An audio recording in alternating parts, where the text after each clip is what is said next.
वंदे गुरुणां चरणारविन्दे संदर्शित स्वात्म सुखावबोधे जनस्य जागुनिकाय माने संसार हालाहलमोक्षम् अखंड मंडलाकारं व्याप्तं येन चराचरं तत्पदं दर्शितं येन तस्मै श्री गुरवे नमः। अनंत कोटि ब्रह्मांड नायक महाराजाधिराज योगिराज अक्कलकोट निवासी श्री स्वामी समर्थ महाराज की जय। सद्गुरुनाथ महाराज की जय। श्री गजानन महाराज की जय। अनंत कोटि ब्रह्मांड नायक महाराजाधिराज योगिराज परब्रह्म सच्चिदानंद भक्त प्रतिपालक शेगाव निवासी समर्थ सद्गुरु श्री गजानन महाराज की जय। श्रीराम। आद्यविना काळ नाही त्याला, परलोकीही ना भीती तयारला, उगाची भीतोसी भय हे पळू दे, वसे अंतरी स्वामी शक्ती कळू दे, किंवा जवळील उभी स्वामी शक्ती कळू। जगी जन्म मृत्यू असे खेळ त्यांचा, नको घाबरू तू असे बाळ। काल आपण बघितलं त्याच्या पुढे परलोकीही ना भीती तयार झाली। आज्ञेविना काळ नाही त्याला, हे आपण काल बघितलं की त्यांची कशी आज्ञा असते आणि कसा काळ ते पेरवू शकतो। त्याच्या पुढे सगळ्यात वैशिष्ट्यपूर्ण भाग जो त्यांनी व्यक्त केला म्हणजे परलोकीही ना भीती तयार। आता आपल्याला असं आश्वासन दिलंय की तुला ह्या लोकांमध्ये तुम्ही सांभाळलंच आहे, पण त्याच्यानंतरच्या लोकांनाही तुला भीती नाही, मी तुला सांभाळेल। तर मुळात पहिले हा परलोक आहे का, पहिला प्रश्न आपल्याला येईल, कारण अजून आपण तिथे गेलेच नाही आणि तिथे गेलेली व्यक्ती सांगायला येत नाही परत की तिथे कसं आहे, काय डिपार्टमेंट आहे, कसं आहे, सोय काय आहे, सगळी काही व्हीआयपी सोय काय आहे का वेगळा तेवढे असं काही सांगता येत नाही। त्यामुळे तो भाग सगळा अनुभव आहे। आता वैशिष्ट्यपूर्ण भाग असा आहे की अध्यात्मामध्ये सगळ्यात महत्वाची गोष्ट अशी आहे की जो भाग अननोन अनाकलनीय आहे त्याच्याबद्दल भाष्य केलं जात नाही, पण इथे मात्र केलं जाते। हे परलोकी ना भीती। म्हणजे तसं दैव हा जो फॅक्टर आहे, आपण ज्याला म्हणतो की दैव हा फॅक्टर अननोन आहे, अनाकलनीय आहे, तो दाखवता येत नाही किंवा तो समजावूनही सांगता येत नाही, पण तो आपल्याला कार्य करत असतो याची अनुभूती प्रत्येकाला येत असते। पण तो सांगता येत नसल्या कारणाने जी गोष्ट दाखवता येत नाही, सांगता येत नाही, ज्याला स्पर्श करता येत नाही, ते बदलण्याची गोष्ट करणं हा एक बालिशपणा असतो अध्यात्मात। तसा परलोकीही ना भीती त्याला असं म्हटल्यानं असं वाटतं की हे काय सांगितलंय नक्की, कारण ज्या लोकांबद्दल आपण अनभिज्ञ आहोत तिथे तुला भीती नाही असं आश्वासन दिलंय। मग कधी कधी असं वाटतं की ही एक समजूत काढलेली आहे का, किंवा एक आपल्याला असं आपण पूर्वापर ऐकत आलेलो की आपलं हे जीवन संपल्यानंतर आपल्याला पुढचा प्रवास आहे। आता अर्थात या ऐकीव गोष्टी नाहीये, ह्या मोठ्या मोठ्या ग्रंथांमध्ये नमूद केलेलं आहे, भगवद्गीतेने पण त्याला दुजोरा दिलेला आहे। त्यामुळे पुढचा प्रवास शरीरात सोडल्यानंतर म्हणजे या दृश्य देह सोडल्यानंतर ह्याच्यानंतर बराच प्रवास आहे, ह्याच्यात निश्चितता असावी। पण त्या प्रवासाला परलोक इहलोक म्हणजे ह्या ज्या लोकांमध्ये मी आता राहतो आहे देहासहित त्याला इहलोक असं म्हणतात, आणि हा देह सोडल्यानंतर जो लोक असतो त्याला परलोक असं म्हटलं जातं। तिथे तारकमंत्रामध्ये असं म्हटलेलं आहे की परलोकी ही ना भीती आहे, म्हणजे जो स्वामींचा अंकित झालेला आहे, स्वामी शरणागत आहे, संतांचा शरणागत आहे, ज्याच्यावर विशेष कृपा आहे सद्गुरूंची, त्याला परलोकामध्ये सुद्धा भीती नाही। म्हणजे तिथे त्याला जी गती हा शब्द वापरला जातो ती गती त्याला योग्य मिळेल असा त्याचा एक वरवरचा अर्थ। पण स्वामी हे योगी होते त्यामुळे त्याचे अनेक आयाम आहेत त्यांच्या प्रत्येक बोलण्याचे। त्यामुळे परलोकीही ना भीती द्यायला असं म्हटल्यानंतर आपल्याला पहिले मला भीती कसली असते, परलोकातली भीती आपण जी मानलेली भीती म्हणजे कसली आहे की आपल्याला पहिले म्हणजे कुठला जन्म मिळेल, काल सांगितलं त्याप्रमाणे पुढचा जन्म कुठला। लोक काय म्हणतात माहिती का की कंटाळतात काही वेळेला या मानव जन्मामध्ये। कधी कंटाळतात, जेव्हा प्रतिकूलता निर्माण होते, जेव्हा अनुकूलता असते तेव्हा आपण कंटाळत नाही, पण प्रतिकूलता अनेक पातळी विशेषतः जेव्हा शारीरिक प्रतिकूलता निर्माण होते, विकलांग मनुष्य परावलंबी होतो, तेव्हा स्वाभाविक आहे की माणसाला असं वाटतं की आता बस सोडवू मला याच्यातनं, आणि पुढे लोक असं वाटतं पुढचा जन्म नको रे। पण ते तुझ्या म्हणण्यावरती नुसतं अवलंबून नाहीये, तू ह्या वेळेला काय ह्या जन्मात काय कृती करतोस त्याच्यावरतीच हा सगळा गणिताचा खेळ अवलंबून आहे। ती बेरीज सगळी त्याच्यावर अवलंबून आहे। मग आपल्याला भीती कसली असते, पुढचा जन्म कुठला मिळेल, तो माणसाचा मिळेल ना, का कुठल्या जनावराचा मिळेल, का पक्षाचा मिळेल, का अजून कसला मिळेल, त्यातून तो जन्म मिळेल की नाही याबद्दल शाश्वती आपल्याला काही सांगता येत नाही. मग आम्हाला स्वर्गाची प्राप्ती होईल का नरकाची प्राप्ती होईल.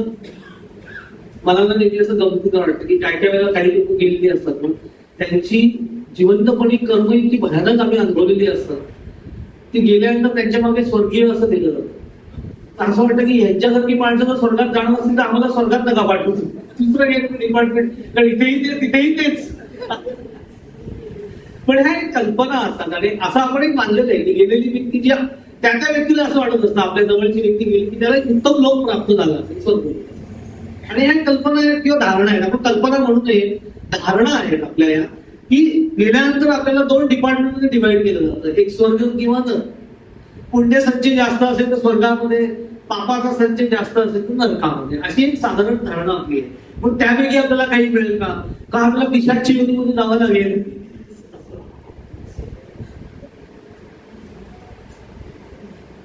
एकदा स्वामींना एकाने प्रश्न विचारला होता की गेल्यानंतर आपल्याला पिशाची योनी मिळायला नको असेल तर ह्या जन्मी काय करावं लागेल.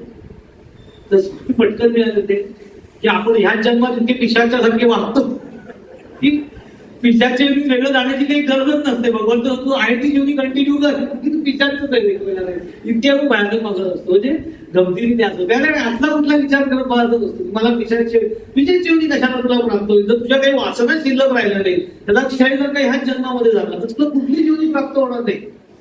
ती कुठलीही योनी प्राप्त न होणं, पुनरपी जननम पुनरपी मरणम, ह्या सूत्रीमधनं जीवाची मुक्तता होणं, याला स्वामी असं म्हणतात परलोकीहीन भीती द्या.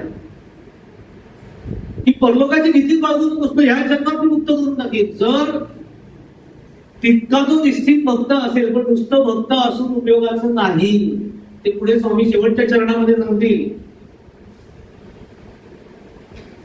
त्रिसूत्री पंचसूत्री शेवटच्या ह्याच्यात सांगितलेली आहे ना, विभूती नमन, लक्षात ठेवा शब्द, विभूती नमन ध्यान नाम आदी तीर्थ स्वामीचं या पंचप्राणामृतात. ही पंचसूत्री जोपर्यंत तू अवलंबत नाहीस परिपूर्ण पद्धतीने, तोपर्यंत हे जे आश्वासन दिलेलं आहे परलोकीहीन भीती द्यायला, याची अनुभूती आहे. पण ते आश्वासन मात्र दिलेलं आहे परलोकीहीन भीती द्यायला. ती भीती कशी बाळगायची नाही आणि परलोकाची सोय कशी करून द्यायची नाही, शेवटच्या चरणात सांगितलेलं आहे. विभूती नमन नाम द्या, या महत्वाच्या गोष्टी. आता परलोकीहीन भीती द्यायला म्हणजे काय, जसं समर्थाने म्हटलेलं आहे, याची जन्मे येण्याची काळे, संसारे होईचे निराळे, मोक्ष पाविते निश्चळे, स्वरूपाकारे. मोक्ष मिळतो याच जन्मामध्ये, याच काळामध्ये सद्गुरु कृपा झाली तर एका भाग्यवान एखाद्या शिष्याला, मनुष्याणाम सहस्रेषु असं गीतेमध्ये म्हटलं, एखाद्या परम भाग्यवान व्यक्तीला याच जन्मामध्ये येण्याची जन्मी, तो जर का अंतःकरणापासून संसार त्याचा निराळा झाला असेल, सांसारिकता त्याच्या अंतःकरणात बाजूला झालेली असेल आणि त्याला विशेष कृपा प्राप्त झाली, तर त्याला निश्चितपणे या जन्मामध्ये मोक्षाची स्थिती अनुभवता येते. आणि मोक्षाची स्थिती म्हणजे काय, स्वरूपाकार स्थिती प्राप्त होणे ही मोक्षाची स्थिती. स्वरूप स्थिती म्हणजे मोक्ष.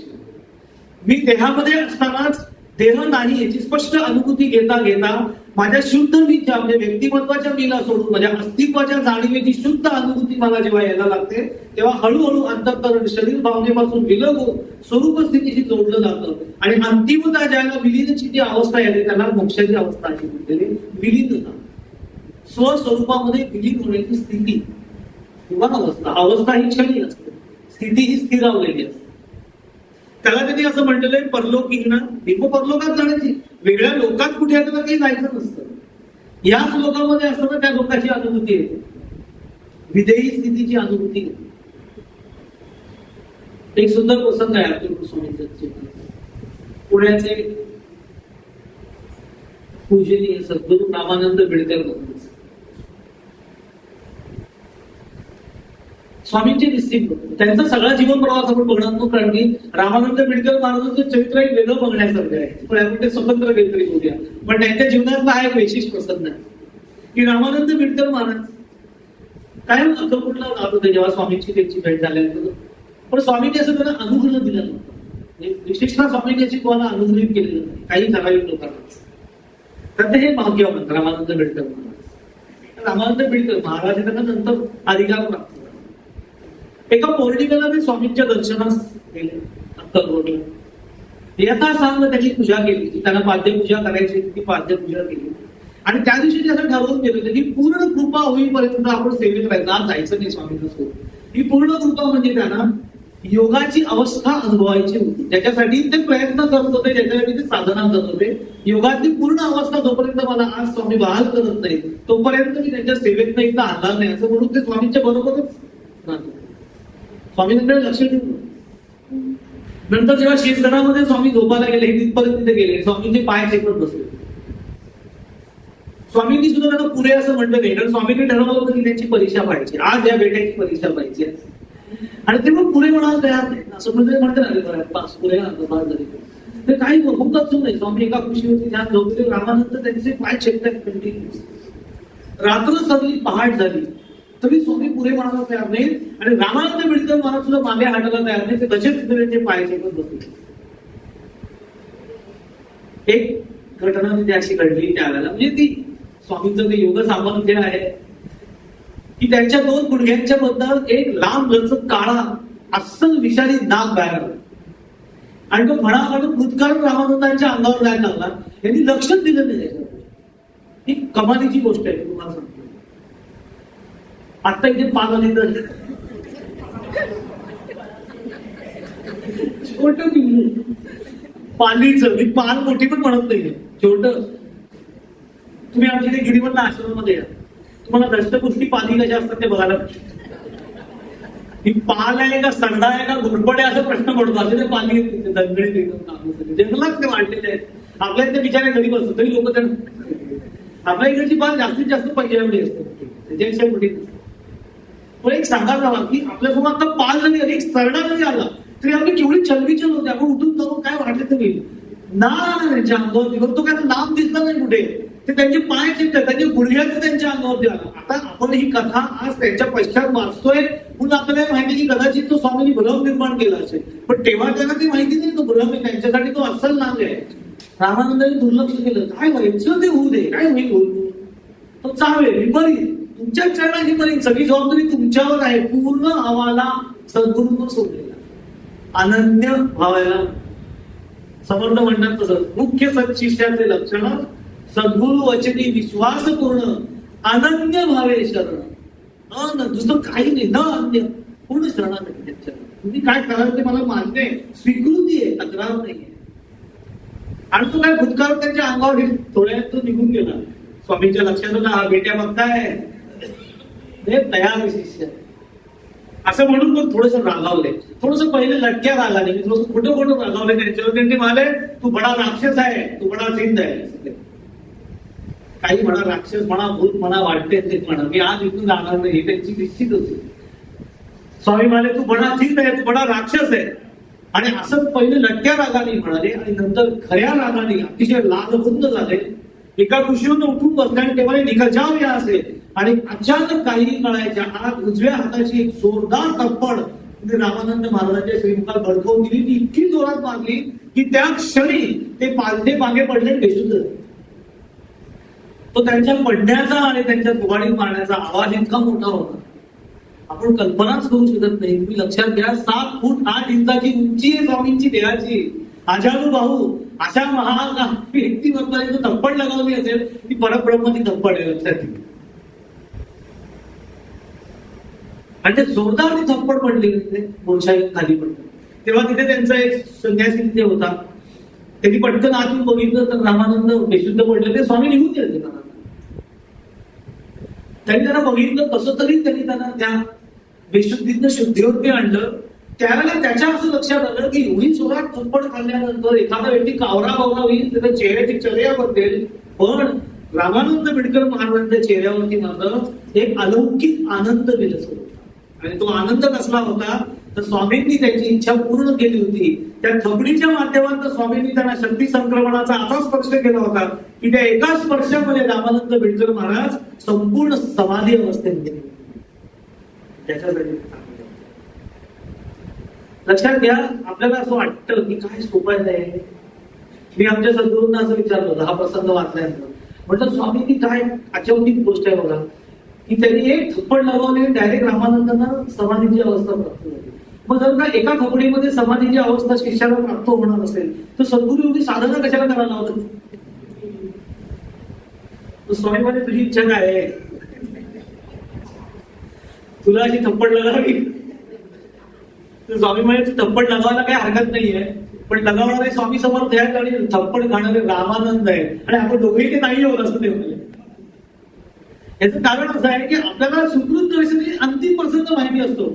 मध्ये रामानंद बिडकर महाराजांनी काय साधना केलेली आहे, त्यांनी त्यांच्या आयुष्यामध्ये ही साधना कशी पूर्णत्वास करण्यासाठी काय अथक प्रयत्न केलेले हे आपण वाचलेले नसतात किंवा आपल्याला ते फारसे इंटरेस्ट वाटत नाही. आपल्याला नेहमी अंतिम टप्प्यावर इंटरेस्ट वाटतो. जेव्हा आपण रामानंदाचं चरित्र वाचू तेव्हा लक्षात येईल की हे अचानक स्वामींकडे गेले आणि एकदम एक थप्पड मारले असं नाहीये. तितकी तयारी व्हायला लागते, कारण की एवढं प्रचंड शक्ती संक्रमण स्वीकारण्याची आणि ती सहन करण्याची क्षमता सुद्धा शिष्यात तयार व्हायला लागते. बल 230 व्होल्ट वर चालणारा असेल आणि त्याला करंट 440 दिला तो घुटून जाईल. त्याला तितकंच व्होल्टेज करंट द्यावा लागतो. जसं विवेकानंदांना रामकृष्ण परमहंसांनी जेव्हा पहिला शक्ती संक्रमणाचा स्पर्श केला, उजव्या पायाचा अंगठा त्याच्या छातीला लावला आणि तो स्पर्श केल्या गेला ते एकदम मागे पडले, पडताना ओरडले, ठाकूर हे काय केलंय, मला आई आहे बहीण आहे असं म्हणून ते एकदम त्या भावावस्थेत निघून गेले. त्यावेळेला ते भावावस्थेत असताना बाजूला असलेल्या शिष्यांना रामकृष्ण असं म्हणाले, जो स्पर्श मी आता नरेंद्रला केला तो स्पर्श इतर कुठल्या शिष्याला केला असता तर तो त्या क्षणी खलास झाला असता, पण हा नरेंद्र होता म्हणून वाचला तरी बेटा ओरडला असता. म्हणजे काय ताकदीने स्पर्श केला तो स्पर्श इतर रामानंद बिडकर महाराजांना केलेला आहे. लक्षात ठेवलं म्हणजे समाधी या शब्दाचा मुळात अर्थ काय आहे? ध्यान ही प्रक्रिया आहे समाधीपर्यंत नेण्याची. ईश्वराची अनुभूती प्रत्यक्षपणे घेण्याची अंतिम साधना कुठली असेल तर ती ध्यान साधना. अंतिम याचा अर्थ की त्याच्या पलीकडे कुठली साधना नसते, अशा अर्थी ती अंतिम. ध्यान ही प्रक्रिया पण असते, त्याला एक निश्चित प्रक्रिया आहे. ध्यान ही प्रक्रिया आहे आणि समाधी ही स्थिती आहे. बुद्धी, धी म्हणजे बुद्धी. समाधीमध्ये धी हा शब्द बुद्धीला निर्देश करतो. धी म्हणजे बुद्धी आणि सम बुद्धी. ध्यान कालामध्ये ज्याचं ध्यान करायचं त्या ध्येयाशी सम म्हणजे एकरूप तद्रूप होण्याची जी अवस्था त्याला समाधी असते. आता एकदा का ईश्वरी चैतन्य म्हणजे ईश्वरी चैतन्य, बुद्धी कोणाचं काय ध्येय घेऊन बसते, बुद्धी कशाचं ध्यान करते ध्यान कालामध्ये? ईश्वरी चैतन्याचं. हे चैतन्य विश्वामध्ये सामावलेलं आहे, तेच चैतन्य माझ्या शरीरामध्ये आहे आणि त्याची अनुभूती घेण्यासाठी मी डोळे मिटून आपल्याच आतमध्ये त्या चैतन्याची अनुभूती घेण्याचा प्रयत्न करतो. ही अनुभूती घेत असताना जेव्हा विशेष कृपा होते आणि ज्या वेळेला बुद्धी त्याच्याशी तदाकार, त्या चैतन्याशी तदाकार होऊन जाते, बाहेरचं सगळं विश्व लोप पावतं, आपल्या देहाचा पूर्ण विसर पडतो, व्यक्तिमत्वाचा मी शुद्ध मी मध्ये विलीन होऊन जातो आणि अनुभव घेणारा अनुभूती या दोन्ही गोष्टी विलीन होऊन जातात आणि फक्त शुद्ध जाणीव शिल्लक राहते. ती जी अवस्था त्याला समाधी असं म्हणतात. आणि ती अवस्था एकदा आली की मग त्या महान व्यक्तिमत्वाला हे लक्षात येतं की मी या देहामध्ये झोळीसारखा राहिलेलो आहे. हे देह म्हणजे माझी झोळ आहे, त्याच्यात मी नुसता राहिलेलो आहे, आता मला काही उपाधी शिल्लक नाही. ती जी अवस्था असते त्याला स्वामी म्हणतात परलोकी ही न भीती. तुला आता परलोकी भीती नाही, परलोकच शिल्लक राहिलं नाही, तुला वेगळ्या कुठल्या लोकात जाण्याची गरज नाही. इथं उठून दुसऱ्या कुठल्या लोकात जाशील अशी स्थितीच नाही. याच लोकांमध्ये असताना तू त्या लोकांशी कनेक्ट झालेला आहेस, कारण तुझा देह गळला नसला तरी देह भावना गळून पडलेली. ही फार उंचीची अवस्था असते. बहुत भाग्याने ही प्राप्त. सद्गुरू विशेष कृपा खरंच विशेष भाग्यवंतांवरती करतात. त्याच्यासाठी त्या शिष्याची पूर्व तयारी असावी लागते. हा जन्मजन्मीचा प्रवास आहे लक्षात ठेवा. आणि त्याचाही उल्लेख स्वामींनी या मंत्रात पुढे केलेला आहे. न सोडी कदाचया स्वामी घेते. हे जन्मजन्मीच्या प्रवासाचं वचन. म्हणजे एक लक्षात घ्या की विधेयी स्थिती म्हणजे कशी. एकदा मागे हा जसं सांगितलं होता कलावंती आई एकदा त्यांचा रोजचा नित्यक्रम होता की झोपायच्या आधी त्या जाई किंवा जुईचा हार मिळायच्या, तो कृष्णाला अर्पण करणार आणि मग झोपायला भजन करत अशा आईचा तिने. तर एकदा असं त्या जाई जुईचा हार मिळत बसल्या होत्या आणि तो मिळून पूर्ण झाला. तर शेजारी एक मुलगी बसली होती, त्यांचे पाय चेपत होती. तर आई दिला असं माझ्या बाळ तू माझे पाय चेपत बस, तोपर्यंत मी जाऊन कृष्णाला हार घालून येते. त्याला म्हणतात विवेकी अवस्था. ही सत्यत्वाने त्यांना अनुभवाला आलेली. इथे देहामध्येच आहे, पण त्या देह नाही ह्या स्थितीला गेलेल्या होत्या. त्यामुळे त्या तू सहजगत्या म्हणाले की तू माझे पाय चेपत बस तोपर्यंत मी याच्यातून लक्षात येतं की त्यांना शुद्धतेची जाणीव झाल्या कारणाने मी आणि माझा देह हे परिपूर्णपणे वेगळं आहे याची अनुभूती घेऊन गेली होती. आपल्यालाही ती अनुभूती नेणीवेच्या प्रांतात असते की जेव्हा जाणीवेच्या पातळीवरती येते तेव्हा अध्यात्मामध्ये अनुभूतीचा प्रांत सुरू होतो. आपल्याला नेणीवे असते म्हणजे कशी असते तुम्हाला प्रत्येकाला असते ती, कारण भगवंतांनी रचनाच तशी केलेली आहे. आपलं लक्ष तिकडे नाहीये. आपण कधी विचारच करत नाही, कारण की आपण इतकं देहाला घट्ट लागलेलं असतं जे आहे ते सगळं देहाशी संबंधित करून असल्या कारणाने मी आणि माझं ह्याच्यात आपण अडकून राहतो. ह्याच्या पलीकडे दृष्टी जात नाही, विचार नाही आपली घेत नाही. आपण डॉक्टरांकडे जातो की नाही, जेव्हा त्या डॉक्टरांकडे गेल्यानंतर जेव्हा आपल्याला शारीरिक व्याधी असते तेव्हा आपण डॉक्टरांकडे जातो. तेव्हा डॉक्टरांना आपण कसं सांगतो, माझं पोट दुखतंय, माझा हात दुखतोय, माझं डोकं दुखतंय, माझं हे दुखतंय, माझं ते दुखतंय, मी दुखतोय असं तरी सांगतात. जर का देह हीच अंतिम स्थिती असेल आणि तीच अवस्था असेल, देह पंचेच स्थिती असेल, त्याच्याविषयी वेगळं काही नसेल, तर सहज त्या डॉक्टरांकडे गेल्यानंतर मी असं म्हटलं पाहिजे मी दुखतोय.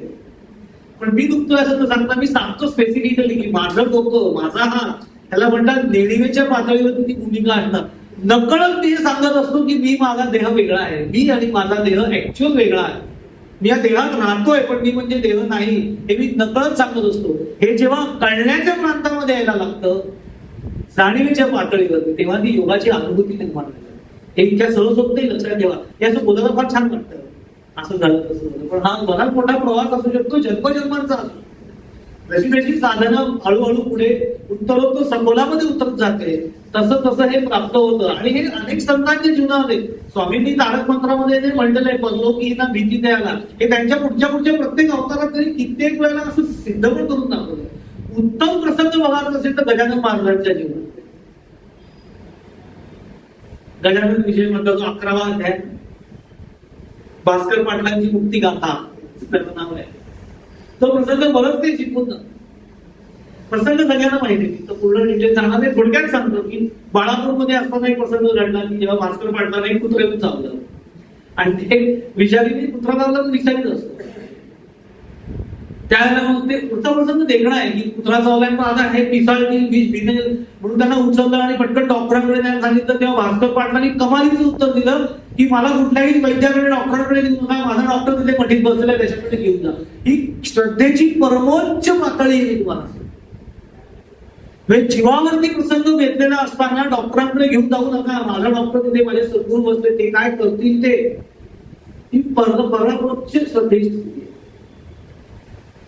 स्वामीजी म्हणतात ना खरा होई जागा श्रद्धेचे, परमोच्च श्रद्धेची.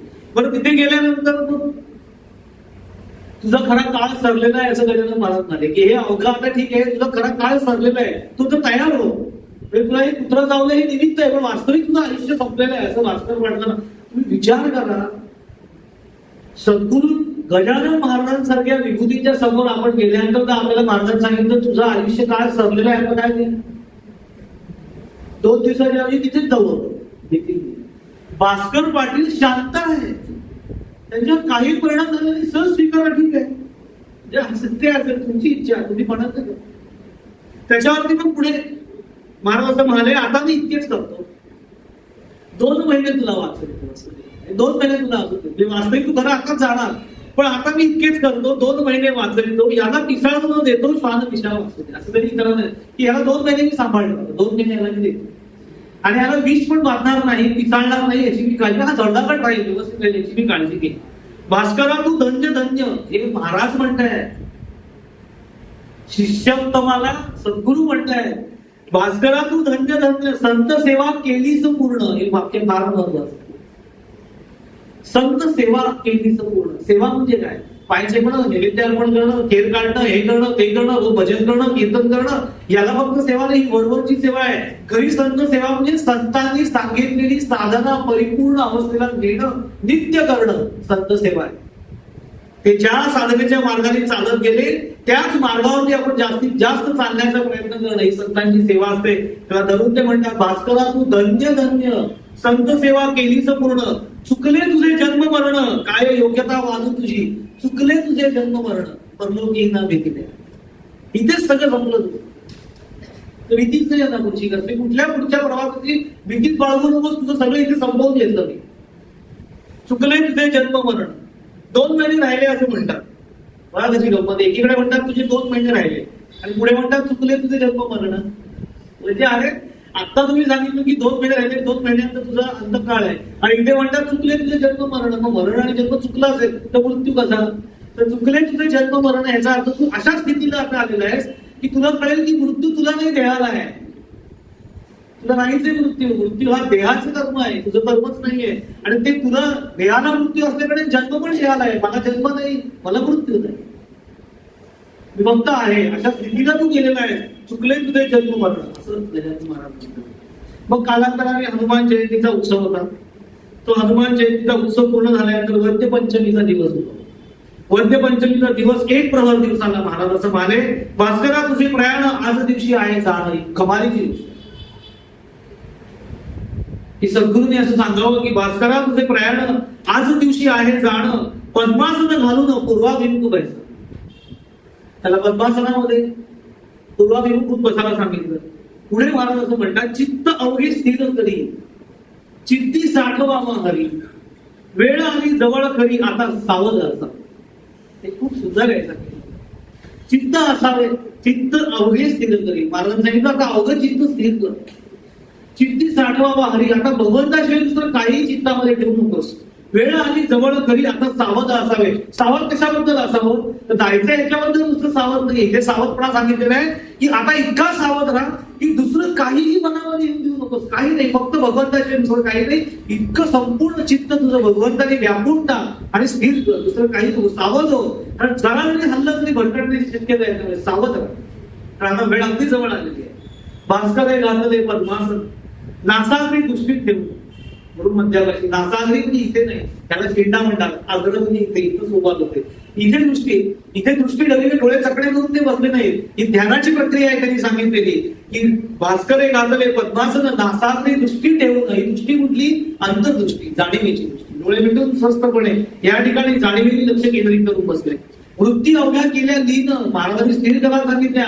भास्कर पाटलांची काय योग्यता? त्यांनी वृत्ती लीन केल्या. वृत्ती लीन करणं म्हणजे चित्तावरती एकही वृत्ती न उठणं, एकही वृत्ती नाही उठली. त्या वृत्ती लीन केल्या. अंतर्मुख होऊन गेल्या. संपूर्ण अंतःकरणामध्ये निघून गेले. बाह्य सगळी भान हरपून गेले. भजन झाले 1 प्रहर. 1 प्रहर त्यांनी भजन करायला सांगितलं महाराजांनी सगळ्या लोकांना की तुमचा आता हा साथीदार चालला तर तुम्ही हा गजर करा. म्हणून ते भजन त्यांनी केलं. 1 प्रहर भजन झालं. माध्यान्हीचा आला दिनकर. दुपारचे साधारण माध्यान्ही 12-12:30 वाजले. माध्यान्हीला आला दिनकर. महाराजांनी हर हर शब्द केला मोठ्याने. डोक्यावरती हात ठेवला भास्कर पाटलांच्या आणि हर हर असं मोठ्याने महाराज म्हणाले. त्या सरसा प्राण गेला भास्कराचा वैकुंठाला. संतांनी हाती धरिले ज्याला तो पाहुणा हरीचा. असं म्हटलेलं. इथे ही जी भूमिका आहे हीच भूमिका स्वामींनी त्यांच्या मंत्रातून प्रकट केलेली आहे. परलोकीहीना भेटील्या. आणि ज्याला संतांनी हाताशी धरला तो पाहुणा हरीचा असं त्यांनी म्हटलं. काय सुंदर वचन आहे की ज्याला संतांनी हातात धरलेलं असं ना त्याला वरती ट्रीटमेंट पाहुण्याने मिळते. Guest, VIP. रामायणामध्ये इतका सुंदर प्रसंग आहे मी तुम्हाला सांगतो. राम रावण युद्ध सगळं झाल्यानंतर अयोध्येमध्ये असतात. लक्ष्मण मूर्छित पडल्याचा प्रसंग भरताला कळलेला होता. म्हणजे संपूर्ण जीवन त्यांनी या सगळ्या ह्याच्यामध्ये एकदा चर्चा झालेली असताना भरताने लक्ष्मणाला असं विचारलं की ह्या सगळ्या धुमश्चक्रीमध्ये इतक्या सगळ्या 14 वर्षाच्या काळामध्ये एक कुठला तरी असा प्रसंग असेल जो सगळ्यात तुझ्या आवडीचा आणि तुझ्या सतत जवळ असेल. असा कुठला प्रसंग आहे जो विलक्षण आहे? तेव्हा पटकन हनुमंत असं लक्ष्मण असं म्हणाले मला इंद्रजिताचा आघात झाल्यानंतर मी मूर्छित पडलो तो क्षण असते. म्हणजे मूर्छित नव्हते ते जवळजवळ दत्तपुराण झाले. तर तेव्हा त्याच्यात विलक्षण काय म्हणजे तेव्हा तो तुझ्या जीवाला धोका नाही. तोच म्हणजे प्रसंग माझ्यासाठी विलक्षण आहे आणि तो माझ्या अगदी हृदयाच्या जवळ आहे. कारण तो मला आवडत आहे. का आवडत आहे? कारण त्यांनी असं सांगितलं की मी ज्याला मूर्छित होऊन रणांगणावरती पडलो तेव्हा मला उचललं होतं हनुमंताने. आणि काय वर्णन केलं बघा. त्यांनी हनुमंतानी मला असं उचललं आणि उचलून प्रभू रामरायांच्या मांडीवरती नेऊन ठेवलं. हनुमंत हे संतांच्या जागी आहे. संतांनी उचलून भगवंताच्या मांडीवर नेऊन ठेवणं हा प्रवास सगळ्या विलोभनीय आहे असं लक्ष्मण म्हणाले. तेच इथे त्यांनी सांगितलेलं आहे की तो पाहुणा हरीच की त्याला पाठवलंय तो गजानन महाराजांच्या कृपेचा शिक्का घेऊन वरती गेलेला आहे. आणि ही जी स्थिती अंतःकरणाची देहामध्ये असतानाची ही काय नंतर प्राप्त झाली नाहीये की आधी त्यांचं प्राण गेला आणि मग महाराजांनी डोक्यावर हात ठेवला, नाही. ही प्रत्यक्ष प्रक्रिया मृत्यूची करून घेतली. भगवद्गीतेमध्ये 8व्या अध्यायामध्ये भगवंतांनी देह कसा ठेवायचा याची प्रक्रिया सांगितली. त्या प्रक्रियेचं प्रॅक्टिकल भास्कर पाटलांनी जीवनात बघलं. प्रयाण काले मनसा चलेन भक्त्या युक्तो योग बलेन चैव भ्रुवोर्मध्ये प्राणमावेश सम्यक सतम परम पुरुष उपैति दिव्य. ही जी प्रक्रिया भगवद्गीतेत सांगितली ती प्रॅक्टिकली इथे करून घेतली. आणि तेच स्वामी सांगतात परलोकी ही ना भीती द्या. की तुला परलोकात भीती बाळगायची गरज नाही. कारण तू जर का निश्चित भक्त असशील, आनंदी भावाने भक्त झाला असशील, तशी साधना. पण एक लक्षात घ्या, आपल्याला असं वाटतं की भास्कर पाटलांना काय भाग्य, भास्कर पाटलांचं स्वामींनी असा हात ठेवला डोक्यावर महाराजांनी आणि लगेच त्यांना ती अवस्था प्राप्त झाली. पण ते असं अचानक नाही. भास्कर पाटलांची जेव्हा महाराजांची पहिली भेट झाली, तो विहिरीचा प्रसंग घडला, त्या ते बागायतदार होते, लक्षात ठेवा. आणि ज्या वेळेला त्यांची ती बागायती अजून फुलण्याचा प्रसंग निर्माण झाला, कारण कोरड्या विहिरीला पाणी दिलं, त्या क्षणी सगळं सोडून महाराजांच्या बरोबर आले. इतकी सर्वसंग परित्यागाची भूमिका भास्कर पाटलांची ही कमालीची कठीण आहे.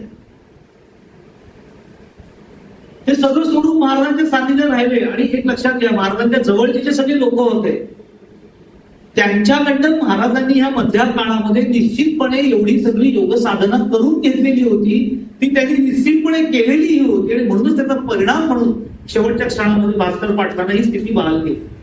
तर ही स्थिती बहाल करण्यासाठी बरं इतकं सांगितल्यानंतर तुझ्या आता 2च महिने राहिलेले आहेत असं म्हटल्यानंतर ती व्यक्ती अतिशय शांत असतो. मधल्या काळामध्ये महाराज त्यांना असं म्हणाले, आपण त्र्यंबकेश्वरला जाऊन दर्शन घेऊन. त्या भास्कर पाटील म्हणाले, मला कुठेही जाण्याची गरज नाही. हे कमालीचं आहे की आता तुम्ही 2 महिने 5 महिने राहिले, त्या 2 महिने मी तुम्हाला सोडून कुठे जाऊन कुठेही जाणार नाही. शांत आहे का नाही, अजिबात वर खाली अंतर्गत नाही, सहज सामोरे गेलेले आहेत. कारण त्यांना माहिती की वृत्ती ही फक्त स्थित्यंतर आहे. इतकं पटून गेलं होतं, फक्त अनुभूती घ्यायची बाकी होती. ती महाराजांनी प्रत्यक्ष दिली. याला म्हणतात परलोकी ना भीती द्या. परलोकी ना भीती द्यायला हे जे सांगितलेलं आहे हे योग स्थितीच्या बाबतीत सांगितलेलं आहे. ही एक योग स्थिती आहे, पण ती गोष्टीची वाचून प्राप्त नाही. त्याची साधना करावी लागते. ती कशी करायची ते शेवटच्या चरणात सांगितलेलं आहे. विभूती नमन नाम ध्यान दिली. पुढे गेलेला त्याचं म्हणतात, उगाची भीतोसी भय हे कळू दे, जवळी उभी स्वामी शक्ती कळू दे, किंवा वसे अंतरी स्वामी शक्ती कळू दे. उगाची भीतोसी, उगाच भीतोय. सगळ्यात बाबतीत आपण भीत असतो. म्हणजे मुख्य भीती मरणाची असते ती स्वाभाविकपणे ना. आपण इतके दिवस त्या देहाने वावरलेलो असतो, एकदम सगळं सोडून बघतो सगळा प्रवास सगळा इतका अननोन आहे. आपल्याला जर का ती योगस्थिती प्राप्त झाली नसेल, नुसती बौद्धिक ऐकीव असेल, तर किती झालं ऐकलं तरी मुख्य वेळेच्या भीती वाटतच आहे. कारण ती अनुभूतीच नाही. आपण उगाच ते भीती बाळगतो. समर्थ पण म्हणतात मरणाचे स्मरण असतात. स्मरण असावे, मरणाचे स्मरण असावे. पुढे सांगतात ते जास्त महत्वाचे. पहिली गोष्ट जास्त महत्वाची नाही, ती फक्त अलर्टनेससाठी आहे. हरिभक्तीचं साधन असावे. मरणाची भीती बाळगून जर घालतो, मी कधी मरणार, माझं कधी काय सांगता येते आजच्या जगात. आणि ते काय आजच्या जगात असं नाही, ते कायमच आहे. अचानकच येतं. ते काय रजिस्टर आपल्याला एक्सपायरी डेट मारलेली आहे आपल्यावर. एक्सपायरी डेट फक्त सांगितलेली नाहीये आणि ती सांगणार पण नाही. अशी सांगितली तर आपण एक्सपायरीच्या आधी एक्सपायर होतो. भीती त्यावेळी सांगत नाही, पण डेट निश्चितच येते. त्याला माहिती असते, आपल्याला माहिती नाही. की मुद्दाहून अज्ञानात ठेवलेलं असतं. पण आपण त्याचा विचार कधी जाणार, काय झालं तर उद्याच गेलो तर तू त्याचा कशाला विचार करतो. आता आहेस की नाही, मग भीती बाळगून म्हणजे काय, तू उगाच भीती बाळगून बसू नको. त्याचा विचार करण्यापेक्षा मी जोपर्यंत असणार आहे तोपर्यंत मी काय केलं पाहिजे त्याचा विचार. उगाची भीतोसी भय हे पळून लांब पडावं. भय तुझ्याकडून उगाच नको. जवळी किंवा वसे अंतर. स्वामी या शब्दाचा अर्थ आपल्याला माहितीये का? खूप सुंदर अर्थ आहे स्वामी या शब्दाचा. स्वामी या शब्द स्व आणि मी असं. स्वला आकार लावला की स्वा. स्व म्हणजे अस्तित्वाची जाणीव. बघा म्हणजे सुंदर सांगितलंय. स्व ही अस्तित्वाची जाणीव. मी हा व्यक्तिमत्वाचा अनुभूती. म्हणजे स्व ही शुद्ध असते, सगळ्यामध्ये सारखी असते. त्याला व्यक्तिमत्व मिळालं की तो मी तयार होतो. मग स्वला जेव्हा आकार म्हणजे ही स्वची जाणीव जेव्हा देहरूपी आकारामध्ये येते तेव्हा त्याला व्यक्तिमत्वाचा मी मिळतो आणि त्याला स्वामी असं म्हटलं जातं. म्हणजे स्वामी म्हणजे दुसरं कोणी नसून मी स्वतः, असं त्याचा अर्थ आहे. स्वामी. आणि हा स्व देहापासून वास्तविक वेगळा आहे, त्याचं शुद्ध अस्तित्व आहे, याची अनुभूती ज्याला येते आणि ती आलेली अनुभूती जो दुसऱ्याला देऊ शकतो, तो मार्ग सांगू शकतो, त्या विभूतीला स्वामी असं म्हणतात. आणि म्हणून त्यांनी इथे असं उल्लेख केलेला आहे, वसे अंतरी किंवा जवळी उभी स्वामी शक्ती कळू दे. ती इतकी जवळ आहे तुझ्या की नुसती जी शॅडो सारखी नाही, ती तुझ्या आतमध्ये आहे. म्हणून आपण सुरुवातीला बघितलं की स्वामींचं नाम घेत असताना, जप करत असताना तिराईतासारखं घ्यायचं नाही, डोळे मिटून तो जप करायचा, लक्षात ठेवायचं तो आतमध्येच आहेत ते स्वामी, माझ्या बाहेर कुठे नाहीये. जवळी उभी म्हणजे किती जवळ उभे आहे, माझ्याच आतमध्ये आहे. पण त्या पद्धतीने आपण काही चिरायतासारखा जप करत असतो. स्वामी कुठेतरी असे असतील आणि जप करतो येतील, लांब फक्त कशाला येतील, तुझ्या आतमध्ये आहे, तू त्या भूमिकेत राहा. सगुण मूर्ती हा एक भाग आवडीचा असतो, पण ते डोळे मिटून केल्यानंतर सगुण म्हणजे काय, फक्त मूर्ती म्हणजे सगुण नाही, सगुण गुणासहित असलेली मूर्ती नाही. देहाची मूर्ती गुणासहितच येते, ते त्रिगुणापासूनच बनलेली आहे, पंचमहाभूतापासूनच बनलेली, हेच सगुण आहे. म्हणून समर्थ म्हणतात, सगुणाचे आधारे निर्गुण पाविचे निर्धारे. निर्गुण अनुभूती घ्यायची असेल तर ह्या सगुणाच्या आधारातच घ्यावी लागते, पण साधना करायची असेल ती ह्या देहाच्या माध्यमातून घ्यावी लागते, हेच सगुण आहे. आपण ते परावर्तित पद्धतीने योजतो, म्हणून समोर आपण देवाला योजतो, हे आपल्या सद्गुरूंसमोर, पण आपल्याच आतमध्ये ती आहे. स्वामी चैतन्याने आपल्या जवळ आत्ता वास्तविक अक्कलकोट स्वामी गजानन महाराज हे देहाने आपल्या समोर आहेत का, नाहीये, कारण त्यांचा देह समाधी स्थितीमध्ये ठेवलेला आहे, तो समाधी गुहेत त्यांनी सुरक्षित ठेवलेला आहे. मग ते आपल्या जवळ कसे असतात, चैतन्य तत्व, कारण ते आपल्यामध्ये पण आहे, ते कॉमन आहे चैतन्य तत्व. म्हणून स्वामी म्हणतात, उगाची भीतोसी भयरूप आहे. बरं, मुख्य भय मृत्यूचं म्हणजे कसलं असतं, कुठलीही गोष्ट मला जी प्राप्त झालेली आहे किंवा माझ्याजवळ आहे ती गमावण्याची भीती तुला सतत असते. पंत महाराज बाळेकुंद्रीकर तुम्ही ऐकलं असेल, दत्त संप्रदायातली खूप मोठी सिद्ध सद्गुरू अवतारी पंत महाराज बाळेकुंद्रीकर, त्यांचे गुरु बालमुकुंद पंत महाराज. त्यांचे एक शिष्य कलाप्पा, म्हणजे ह्या पंत महाराजांचे गुरु बनतो, त्यांना कलाप्पा असं, बाळप्पा, कलाप्पा नाही बाळप्पा असं. ते नेहमी शांत असेल, तर चर्या एकदम शांत प्रसन्न असेल. त्यांना एखादी विचारलं, आपण तुम्ही एवढी शांत कसे असतात, संतांकडे बघितलं तर लक्षात येते खूप शांत, आपण सतत चलबिचल सारखी चाललेली असते, ती दिसते आपल्या चेहऱ्यावरती, पण संत शांत, कमालीने शांत असते. तुम्ही एवढे शांत कसे काय, तर त्यावर त्यांनी एकदा उत्तर दिलं की काय माहिती का, मी 2 गोष्टी आयुष्यात ठरवून टाकलेल्या आहेत. कुठल्या 2 गोष्टी, एक, माझं आहे ते मला कधी सोडून जात नाही, आणि ते दुसऱ्याचं आहे ते मला नको. आता माझं मला सोडून कधीही जात नसल्यामुळे ते सांभाळून बसण्याचा ताण किंवा त्रास मला नसतो, आणि दुसऱ्याचं ते मला नको असं म्हटल्यावरती मिळवण्याची धडपड करण्याची तसदी मला घ्यावी लागते. मग आता असं नैतिकदृष्ट्या लगेच पटतं, मग तात्विक दृष्ट्या बघायला गेलं तर असं काय आहे जे मला कधी सोडून जात नाही, रूप, बळ, परिस्थिती, वय, आरोग्य, संपत्ती हे सगळं बदलतं आणि एक दिवस सोडून पण जातं. मग असं काय आहे मला सोडून जात नाही, एकच गोष्ट, आत्मस्वरूप, ते मला कधी सोडून जात. अस्तित्वाच्या जाणीवेत असणारी व्यक्ती जी असते ती सदैव शांत असते, ज्याला शुद्ध अस्तित्वाची अनुभूती आली ती व्यक्ती कमालीची शांत असते. आमच्या सद्गुरूंना ज्यावेळेला शारीरिक आघात झाले शेवटच्या काळामध्ये, तेव्हा बऱ्याच मोठ्या आणि फार क्लिष्टदायक ट्रीटमेंट मधनं त्यांना जायला लागत होतं. तेव्हा खूप यातना काही वेळा त्यांना व्हायच्या शरीरावरती, तेव्हा त्याची बिवळून असायचे. तर एकदा आमच्या एका साधक त्याच्या जवळ जो होता त्यांनी त्यांना विचारलं न राहून की स्वामी खूप त्रास होतोय का तुम्हाला, तर तितक्याच शांतपणे त्यांनी त्याच्याकडे बघितलं आणि तेव्हा मला जो त्रास आहे तो सगळा देहाला आहे, माझ्या स्वरूप स्थितीवरती इतकं सहज सांगून कुठे आले. त्याला म्हणतात कमालीची देह आहे, आणि ठरवून नाही आणलंय की आता आपण आध्यात्मिक होत तसं आपल्यामध्ये पण झालं पाहिजे. आपल्याला ते बरं नाही सुरू झालं तर आपण पण आपल्याला कोणी असं विचारलं पाहिजे, कोणी विचारणार नाही. आपली अवस्था लागली असते की लोक जवळच येते, लांबच जाते, तर कुठं विचारणार नाही. आणि एवढ्या गेल्या हे ठरवून नाही जात आहे, त्यामुळे ह्याचा आविर्भाव नाही आणताय. ही स्थिती खरंच प्राप्त झाली तर ती इतकी शांत कमालीची शांत. रामकुंड बरोबर गजाला कॅन्सर झाले, तो त्या काळात कॅन्सर, त्याला एवढी ट्रीटमेंट नव्हती. आधी तो रोगच किती काळ माहिती नव्हता. विवेकानंद हुशार त्यांचा अभ्यास झाल्यावर त्यांना कळलं, ते डॉक्टरांशी बोलायचे तिथल्या त्यावेळेच्या इंग्रज अधिकारी काही, तेव्हा त्यांना कळलं की हा कॅन्सर नावाचा आजार, थ्रोट कॅन्सर आहे आणि हा जीव घेणं आहे, बरा होणार नाही. तेव्हा तर नव्हताच तो बरा. आता बऱ्यापैकी त्याच्यावरती डॉक्टर कंट्रोल करतात, पण ते नाही होत. तेव्हा त्यांना ती क्षत पडली याची. इतकं तो बळावला आणि इथे क्षत पडली आणि काही गिळलं की इतकं बाहेर यायचं पाणी, असं इतकं ते भयानक परिस्थितीत म्हणतात. त्याला खाता यायचं नाही, फक्त 2 पेजेचे 2 चमचेवर एक महत् प्रयत्नाने गिळलं यायचं, कारण त्यातले सुद्धा काही बाहेर यायचं काही पोटात यायचं. त्यामुळे इतके खुश झाले होते ते त्यावेळेला. तर रामकृष्णाला विवेकानंद असं म्हणाले की तुमच्याकडे एवढ्या सिद्धी आहेत, तर तुम्ही त्या सिद्धीचा वापर करून तुमच्या आईला एवढं तरी सांगा ना, आईला म्हणजे काली मातेला की 2 घास तरी माझ्या पोटात जाऊ दे. तर बालोत्पत स्थिती होती त्याची. तर ते असं म्हणाले की ठीक आहे बघतो आईला सांगून. काही दिवसांनी पुन्हा रामकृष्ण म्हणाले विवेकानंदांना, ते साल्या म्हणायचे विवेकानंदांना, हट साल्या, तुम्हाला सांगितलं आईला विचारलं, खरंच आईला विचारलं तर आईने काय उत्तर दिलं तुम्हाला म्हणे. आई म्हणाली म्हणे इतक्या तोंडाने खातोस ते कुणाच्या पोटात जाते.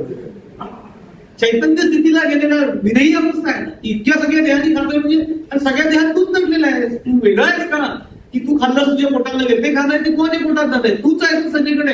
याला कमालीची विधेय अवस्था म्हणतात. आणि ती अवस्था प्राप्त झालेली व्यक्तीला भीती नसते, शांत असतात ते. कारण मी आलोच नाहीये विशेषत्वाने, तर जाण्याची भीती का असेल. मला असं वाटतं की मी आलोय त्यामुळे जाण्याची भीती आहे. त्यांना हे कळलं नाही की मी कुठेही जाणार नाही, आलो नाही, फक्त देहाची झोळ माझ्या अंगावर पडलेली आहे, ती गळून पडली की पडली. या अस्तित्वाच्या जाणीवेला असं सोमी असं म्हटलेलं आहे. सोमी, स्वची जाणीवच.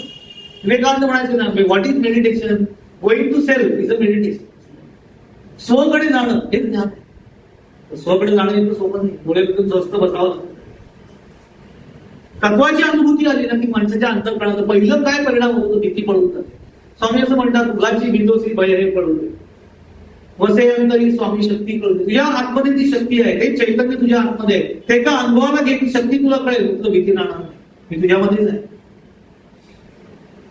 जगी जन्म मृत्यू असे खेळ त्यांचा, नको घाबरू तू असे बाळ त्यांचा. जगी जन्म मृत्यू काय स्वामींचं वर्णन केलं. काल आपण बघितलं आज्ञेविना काळ ना नाही त्याला. इथे म्हणतात जगी जन्म मृत्यू असे खेळ त्यांचा. जन्म आणि मृत्यू हे त्यांच्या हातातला खेळणं आहे, खेळणं असतात तिथे. इतकी त्यांची योग्यता आहे असं सद्गुरूंचं वर्णन केलं. म्हणून त्यांनी आधी सांगितलं उगाच भीतोय सगळे, कशाला भीतोय, स्वामींचा भक्त आहेस ना, तू काळजी घेऊ नको. जगी जन्म मृत्यू असे खेळ त्यांचा. अरे खेळ आहे जन्म मृत्यू आणि जन्म काय त्यांचा खेळ. सुंदर आहे. एक प्रसंग एकदम मजेशीर आहे. हे जगी जन्म मृत्यू असे खेळ त्यांचा सांगणारा मालोजी राजे भोसले. त्यांच्या राजवाड्यामध्ये महाराज खूप वेळा असायचे. एकदा असेच त्यांच्या तिकडे मोठा झोपाळा होता, त्याच्यावर स्वामी बसायचे. तो झोपाळा अजूनही अक्कलकोटला आहे. तुम्ही अक्कलकोटच्या भक्त निवासात कधी गेला असाल तर तिथे खालती एक प्रदर्शन आहे, चित्र प्रदर्शन. तिथे एंट्रन्सला तो झोपाळा ठेवलेला आहे, त्याच्यावर स्वामी बसायचे. तो झोपाळा मालोजी राजा. तर तिथे स्वामी एकदा बसले होते आणि आपली पूजा चालली होती. आणि अप्पा सलभ किंवा त्यांचं सलभ किंवा सलभते अशी तुझी उल्लेख आहे.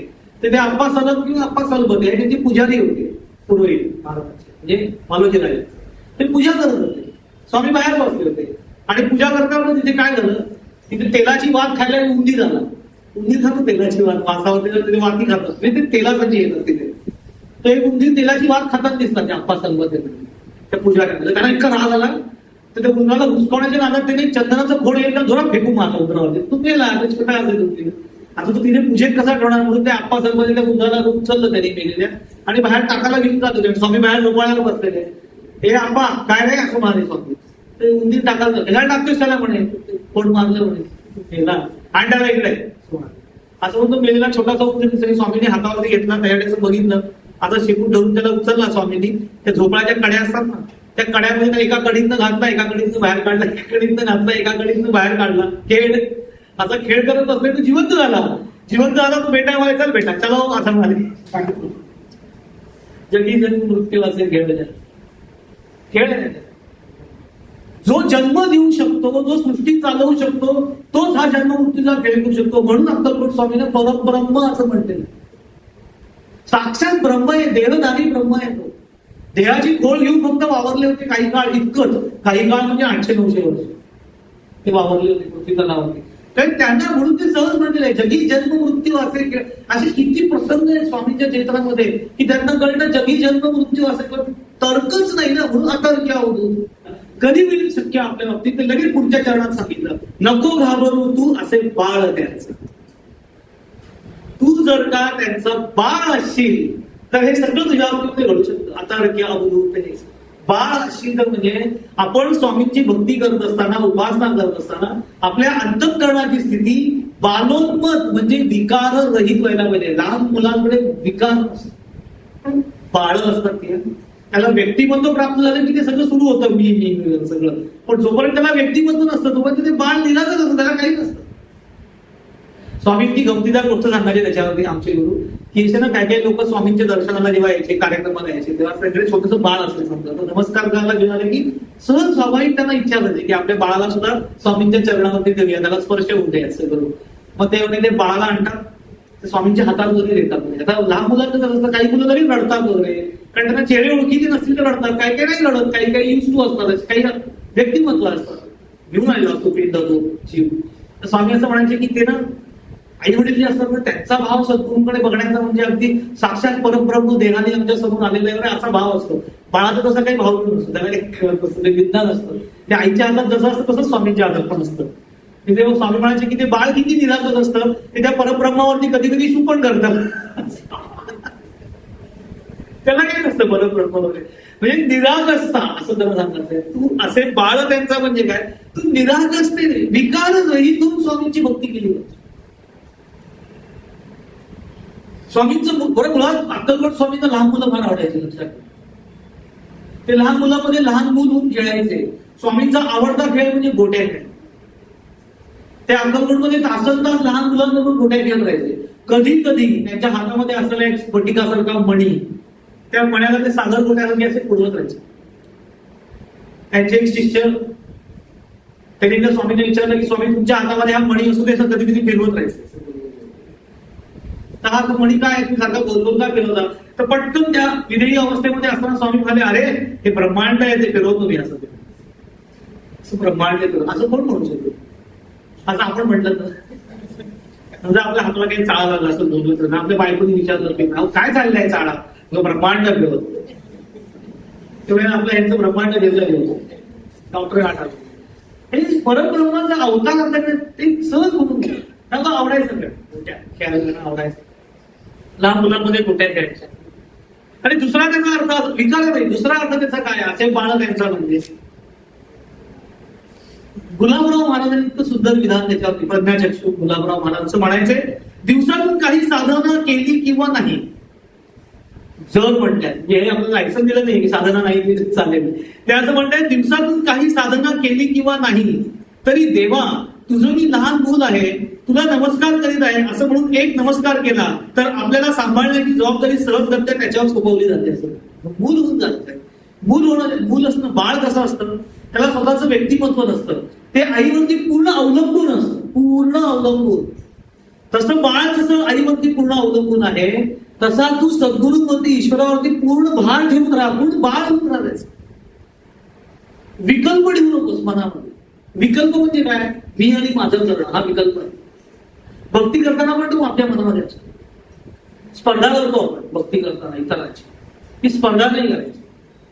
मी इतकं नाम घेतलं, तो इतकं नाम, त्याच्या बाबतीत सगळं चांगलं घडलं, माझ्या बाबतीत अजून का नाही चांगलं घडलं, स्पर्धा नको करूस. तुझ्या साधनेचा हिशोब तू ठेवा जाऊ नकोस, मांडायला जाऊ नकोस, तो ठेवेल. आपण तीच गल्लत करतो ना, सगळा हिशोब मांडत. स्वामी म्हणायचे बाळाप्पा महाराजांनी जेव्हा सांगितलं होतं हिशोब ठेव असं म्हणाले, तर हिशोब ठेव म्हणजे संख्या किती पुरी झाली याच्यासाठी हिशोब ठेव नाही, तर हिशोब ठेव म्हणजे रोज साधना झाली याचा हिशोब ठेव. झाले ना दिलेली साधना, म्हणजे जी मिनिमम आणि मॅक्झिमम कधी लिमिट नसतं दिलेलं साधनेला, पण मिनिमम जे लिमिट तुला दिलंय सद्गुरूंनी तेवढी तरी झाली ना याचा हिशोब कर.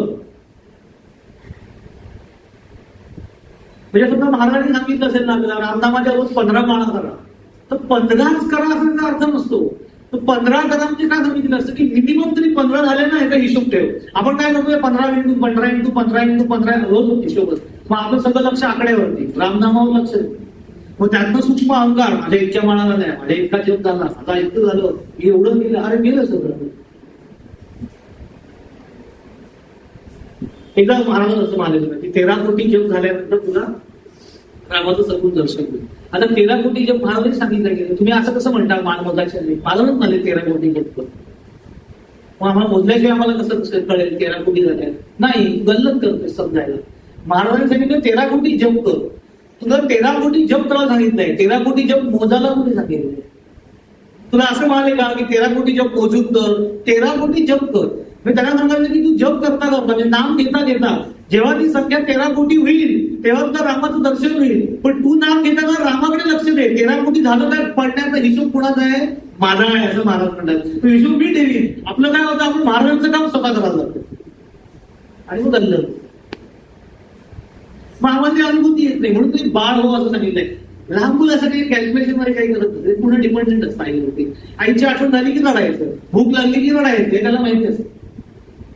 आणि त्याला लक्षात घ्या, जेव्हा मुलाला आईची गरज असते त्यावेळेला त्याला कोणीही घेतलं तरी ते शांत होत नाही, आईनीच घ्यावं लागतं. इतकी आईची तळमळ म्हणजे इतकी ईश्वराची तळमळ जेव्हा आपल्या अंतःकरणात निर्माण होईल तेव्हा ते म्हणतात नको घाबरून तू असेल बाळा त्यांचं. मग त्याच्या बाबतीत ते शक्य आहे, जगी जन्म मृत्यू असेल किंवा इतकी निरागसता आपल्यामध्ये यायला नातं निर्माण व्हायला. ते पांडुरंग शास्त्री आठवले 2 कथा सांगितल्या. त्यातली एक कथा इतकी सुंदर होती की एक मूल अगदी पाळण्यातलं म्हणजे आईच्या अंगावर पिढाचं मूल, इतकं छोटं मूल होतं आणि ते पाळण्यात आईने तिला ठेवलं होतं पण आई कामामध्ये होती आणि ते मूल रडत आलं, त्याला भूक लागली. आईला कळतंय की आपल्या आईला कळतं मूल रडतंय, त्याचं रडण्याच्या मागची कारण आईला बाकी कोणाला कळू नये पण आईला कळतं की ते का रडतंय. तसं आईला कळतं की याला भूक लागलेली आहे म्हणून रडतंय, पण आई कामात आहे. त्यामुळे आई काय करते, थोड्या वेळ त्याला काहीतरी हातामध्ये खेळणं देते. मग ते खेळण्यात रमतं. आई तोपर्यंत उरलेलं काम करायला सुरुवात करते. थोड्या वेळ रमतं, त्याला कळतं आपल्या आई फसवलं, मग ते पुन्हा रडायला लागतं. आईला कळते पुन्हा रडायला लागलंय, ठीक आहे याला काहीतरी तोंडात टाकायला लागतं. काहीतरी तोंडात धडा दिला, काहीतरी अशी वस्तू दिली की तोंडात टाकून ते म्हणजे थोड्या वेळ ते तोंडात त्या वस्तूशी खेळतं, थोड्या वेळ ते रमतं, थोड्या वेळ त्याला पुन्हा कळतं, पुन्हा फसवतात. मग ते भोकाड पसरतं. भोकाड पसरलं की आई हातचं काम टाकते, त्याला उठून छातीशी लावते पण त्याला कळतं आता याला खरी भूक लागलेली. पांडुरंग शास्त्री म्हणाले असं भगवंत आपल्या जीवनामध्ये कृपा करता करता मध्ये मध्ये खेळणी टाकून आपल्याला भरवतो, नुभवतो सुद्धा. पण शेवटी त्याला जेव्हा कळतं की हा सगळ्यात रमत नाही, हा माझ्यासाठी हाता मारतोय, तेव्हा तो उचलून तुला जवळ करतो. याला म्हणतात असे बाळ. असं बाळासारखं म्हणायचं. आपल्या आयुष्यात पण काही चांगल्या घटना घडतात, वाईटच घडतात असं थोडी आहे. असं नसतं सगळंच माझ्या बाबतीत वाईट झालं असं नसतं. थोडं चांगलं पण असतं, थोडं वाईट थोडं चांगलं. हा बॅलन्स कधी कमी जास्त होतो, आपल्या प्रारंभानुसार आहे. पण वाईट झाल्यानंतर जेव्हा चांगलं होतं तेव्हा त्या चांगल्यात पण त्याची आठवण येते का, हे सगळ्यात महत्वाचं आहे. तर चांगलं घडलं की गेलं, काम झालं, रामाला विसरलं. सुग्रीव कसा विसरला होता. बालीचा वध झाला, सुग्रीवाची पत्नी मिळाली, राज्य परत मिळालं किष्किंधा. त्याच्यानंतर काय झालं, विसरून गेला रामानं दिलेलं वचन, रद्द झाला भोगविलासामध्ये. राम बिचारे वाट बघताय ऋषभदेव पर्वतावरती, आता येईल मग येईल. 4 महिने उलटले, भेटायला तयार नाही. असं म्हणतात की राज्याभिषेक होऊन सुग्रीव आपल्या राज्यामध्ये जेव्हा गेला तो काळ म्हणजे चातुर्मासाचा काळ. चातुर्मासात तो तिथे झोपला होता विलासामध्ये. कार्तिक एकादशी जशी जवळ तिथे लक्ष्मण पडत नाही, शेषाचा अवतार आहे, तो मला मी जाऊन भेटतो होता, अजून काही तिची वार्ता नाही. तो गेला तेव्हा त्याला कळला हा नदीला तिच्याला पिऊन मागत असते, पडलेलं आहे. आणि खडसावून त्याला उठवलं आणि सांगितलं सुग्रीवा रामानं दिलेलं वचन विसरलास का? लक्षात ठेव, तू रामानं दिलेलं वचन जरी विसरला असलास तरी रामाने तुझ्या मोठ्या भावाला ज्या वाटेने पाठवलं ती वाट मी अजून विसरलेलो नाहीये. मग तू जागा राहिला आणि रामसेवेमध्ये पुन्हा कटिबद्ध झाला. आपल्या तसं होतं काही गेलं. आम्ही प्रपंचामध्ये असताना जरा काही वाकडं तिकडं झालं की आम्ही भगवंताला जवळ करतो, सगळं चांगलं झालं की विसरून जातो, पुन्हा दणका दिला की नाही.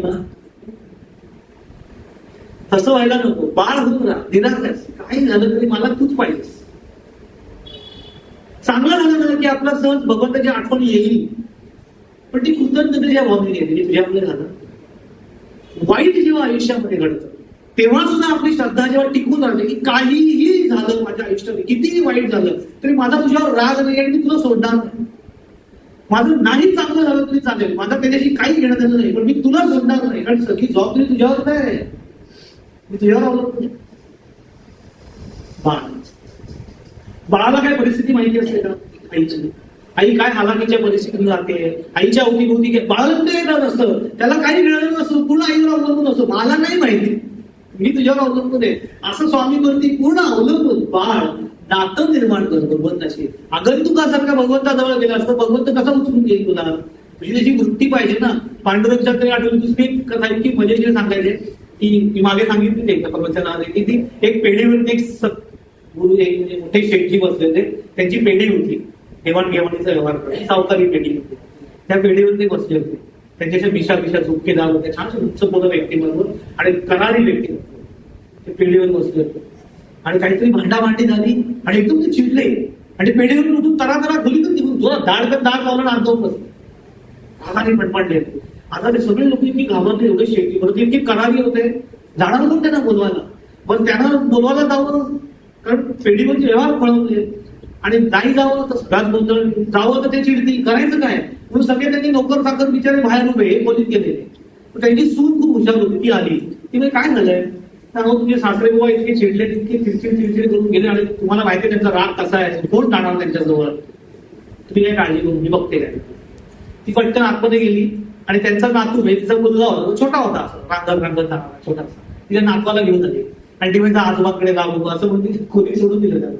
तिने आजोबाला बघितलं समोर खुर्चीवर बसले, त्याला काय कळतंय आजोबा चिडले काय त्याला घेणं नसतं, निराळ नसतं लहान मुलं. ते आता रांगत आजोबांकडे तिथे चिडलेले रागाने लाल बुंद झालेले ते त्या बाळाकडे बघताय, त्यांच्या मनात असं आला काय याला काय आहे ना, मी एवढा चिडलोय, सगळे बाहेर लोक घाबरून उभे, याला काय नाही, हा आजोबा सहज माझ्याकडे रांगत येतोय आणि तो आला नुसता आला नाही, तो जवळ आजोबांच्या गेला धोत्राला धरून उभा राहिला. आता ते इतकं गोड असतं लहान मुलं असं येतं जवळ ठेवा, त्याने उचलून घेतला कडेवरती, ते कडेवर घेत नाही तर ते कडेवर घेत नाही तर त्यांच्या झुपकेवर मिशा होत्या, ते बाळ त्यांच्या मिशाला उडायला लागलं, ते मिशा उडायला लागलं, हे ते राजून विसरून गेले, ते हसायलाच लागले कारण ते विसरून गेले. लहान मुलाला बघितलं की आपलं सगळं विसरत होतं पटकन, कारण ती निरागसता आपल्याला भुलवते लहान बाळांची. उचलून घेतलं, ते मिशा उडायला लागलं. आता इतके ते रागावलेले होते, पण ह्याला काय ते आजोबांच्या मिशा गमतीदार वाटले, ओढायला सुरुवात केली, ते इतके खुश झाले आणि ते असं चापट्या मारत ते बाहेर आले गेले, राग विसरले. ही जर स्कीम सक्सेस सुनेची हे सगळं जर होत होतं, ते त्यांचा जो पर्सनल दरबार होता त्या शेठजींचा, तो खिडकीतनं लपून हे सगळं बघत होता की कसं ते बाळ त्यांच्याकडे रांगत गेलं, मग त्यांनी पायाला धरून उभं राहिलं, मग त्यांनी त्याला उचलून घेतलं ते मिशा उडायला सुरुवात केली, मिशा उडायला सुरुवात केल्यावर त्यांना एकदम गंमत वाटली, ते हसायला लागले. त्या दरबाराने असं ठरवलं की पुढच्या वेळेला शेठजी असे चिडले की मी पण असा रांगत जाणार आणि त्याच्या मिशा ओढणार, तर असं त्याला करता येणार नाही कारण तो त्यांचा बाळ नाही.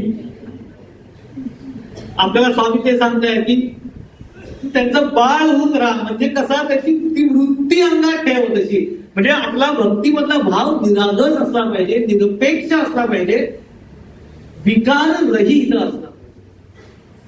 कारण विकार असेल ना तर आपल्याला भगवंताचं नाम पण धड घेता येत नाही, कारण त्याला विकाराचं जडत्व प्राप्त होतं. मागणी असते ना आपली, त्याचे जडत्व प्राप्त होतं. म्हणजे नाम घेता घेता तुला मनात ती मागणी सारखी येत होते की मी इतकं नाम घेतोय स्वामी, कधी पूर्ण होईल, अजून झालं ते किती झालं ते नामाकडे लक्ष राहत नाही, लक्ष नामात स्वामींकडे असतं. आमचे स्वामी म्हणायचे की राम नाम घेता येतं, लोक माळ घेतात राम राम राम राम राम म्हणतात, ते लक्ष रामावरती राहतं, ते मेरुमण्यावरती राहतं, मग आला का तर राम आला का असं नव्हता, तो मेरुमणी आला का असं गमतीने सांगायचं, म्हणजे चित्त नसतं त्याच्यामध्ये. रामकृष्ण परमहंस असं एक गोष्ट सांगायची याच त्याच्यावरती उदाहरण देताना, म्हणजे ईश्वराची नातं कसं पाहिजे, का आपलं जोडलं जातं, आगंतुकपणा निर्माण होतो, का आपल्याला त्या निरागस भाव नसतो आपलं, तेच एक गोष्ट सांगायची की 2 मैत्रिणी होत्या आणि त्या लग्न होऊन आपल्या त्यांचं गाव सोडून बाहेर गावी दोघी मैत्रिणी गेले, लग्न झालं काम केलं आणि एक काळ असा आला की दोघी जणी एकाच वेळेला माहेरी आलेल्या होत्या आणि त्यांची भेट झाली. त्यातली एक मैत्री माझी, आपण किती वर्षांनी भेटतोय, तू माझ्या घरी चला, लागायचे तू इथे आले असतं, किती आले घरी घेऊन गेल्यानंतर ती म्हणते तू बस, तुला आपल्याकडे काहीतरी खायला घेऊन येते, असं म्हणून ती एक मैत्री आज निघून जाते. ही जी बाहेर थांबलेली मैत्रीण असते ती बघते की आपल्या मैत्रिणीकडे लोकरीचे गुंडे पडलेले होते, रंगीत संगीत सगळे, म्हणजे ही बहुतेक लोकरीचं काम करणारी असेल आणि ते विविध रंगी लोकरीचे गुंडे दिसायला छान दिसतात. तिला एकदम मोह झाला त्या 2 गुंड्यांचा, तिने पटकन 2 गुंडे उचलले आणि ती 2 गुंडे उचलायला आणि तेवढ्यात तिची मैत्रीण बोलत आत बाहेर यायला, तिने काय केलं, पटकन 2 गुंडे काखेत लपून ठेवले आणि ती बाहेर आली. बाहेर आल्यानंतर तिने बघितलं त्या मैत्रिणीची, तर रामकृष्ण म्हणायचे की स्त्रियांना अशी एक विशेष दृष्टी असते, तुम्ही 100 वस्तू एकत्र ठेवल्या असतील तर ती एक जरी उचलली तरी नुसतं बघितल्या स्त्रियांना कळते एक दुसरी विशेष दृष्टी असते. तसं तिला लक्षात आलं की अरे 2 गुंडे उचलले, पण आता तर ते 2 गुंडे तिथे होते, आता उचलले कोणी? आणि तुझ्या आणि हिच्याशिवाय कोणीच नाही, माझ्या आणि माझ्या मैत्रिणीशिवाय इथे कोणी आलंच नाहीये. मी तर ते गुंडे उचलले नाही, तू उचलले कोणी? पहिली घेतली असते. मग तिला असं वाटलं की अरे असं हिने का केलं, मला मागितलं तुम्ही सगळे पण दिले असते, मैत्रिणी ती माझी, असं लपून छपून कशाला उचललंय? आता विचारावं तरी पंचायत. मग ती काय कृती करते की ते खायला आणलेले पदार्थ तिथे ठेवते आणि आपल्या मैत्रिणीला म्हणते आता घरात कुणी नाहीये, आपण दोघीच होत, तर आपण पहिले कसे एकत्र भेटल्यानंतर गाणी म्हणायचो आणि छान नाचायचो, तसं आपण नाचूया का? ती म्हणते अगं काय वय आहे का आपण नाचण्याचं, कोणी बघितलं तर ते नाही, कोण बघणार नाही, माझ्या घरी कोण नाही, आपण नाचूया, ऐक माझं जरा तू, तर आपल्या बालपणात गेल्यासारखं वाटेल, असं म्हणून ती खूप आग्रह करते. आणि ती काय त्या आग्रहापुढे काही चालत नाही, म्हणून ती गाणी म्हणून झोप करते, तिचे हात वर करून छान नाचायला लागते. तर हिला हात वर करून नाचता येत नाही, त्याची अखंडल्यावरती नाचते. तर ही म्हणते आता असं काय नाचते, हात वर करून नाचणार, उलट म्हणायचे. तर तशी ती मोकळेपणाने हात वर करून नाचणार नाही, कारण की तिच्या काखेत तिने गुंडे लपवले होते. तसं म्हणे आम्ही भगवंताचं नामसंकीर्तन करत असताना नाना विविध कामना आणि आसक्तींचे गुंडे आपल्या अंतःकरणाच्या काखेत लपवलेले असतात, त्यामुळे आम्हाला मोकळ्या अंतःकरणाने भगवंताचं नाव घेता येत नाही, त्याला म्हणतात असे बाळ. इतकं सहजतेने त्याचं नाव का घेता येत नाही, कारण की आम्हाला ते जडत्व निर्माण होत. मग स्वामी असं म्हणतात की नको घाबरू तू असे बाळक आहेस. हे तर घाबरू नकोस, त्याचा बाळ आहेस ना, जगी जन्म मृत्यू असे खेळ ज्यांचा, नको घाबरू तू असे बाळ त्यांचा. पुढे गेल्यानंतर फार कमालीची गोष्ट सांगितलेली आहे. खरा होई जागा श्रद्धे सहित, कसा होशी त्याविण तू स्वामी भक्त. ही सगळ्यात बोलायची गोष्ट. खरा होई जागा, जागा व्हायला सांगितलं आहे. कसा जागा हो? श्रद्धे सहित. खरा होई जागा श्रद्धे सहित, कसा होशी त्याविण तू स्वामी भक्त. अरे तुझ्या श्रद्धेचं खरेपणा नसेल तर तू स्वामींचा भक्त कधी कसा म्हणावं तुला? कसा होशी त्याविण तू स्वामी भक्त. कितीदा दिला बोल त्यांनीच हात, असं त्यांनी विचारलं. आठव बघ, कितीदा दिला बोल त्यांनीच हात, नको डगमगू स्वामी देतीलच. योग्य वेळी स्वामींचा साथ, आणि सोडतच नाही साथ देत. आणि असं किती वेळा आपण जर नीट मागे बघून बघितलं आपल्याला कळेल की किती जीवनात असे प्रसंग असतात की त्या प्रसंगातनं आपण शक्य नसतं बाहेर पडणं, पण लिलया बाहेर काढ, कुणी बाहेर काढलेलं असतं. कितीदा दिला बोल त्यांनीच हात, नको डगमगू स्वामी देतीलच साथ.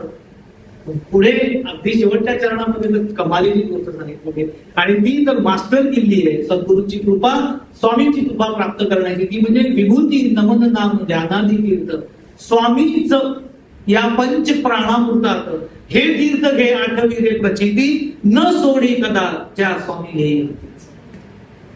शेवटचं चरण, ज्या आधीचं चरण जे आपल्याला बघायचं आहे ते चरण म्हणजे खरा होईल जागा श्रद्धे सहित, कसा होशी त्यावेळी तू स्वामी भक्त. कितीदा दिला बोल त्यांनीच हात, नको डगमगू स्वामी देतीलच.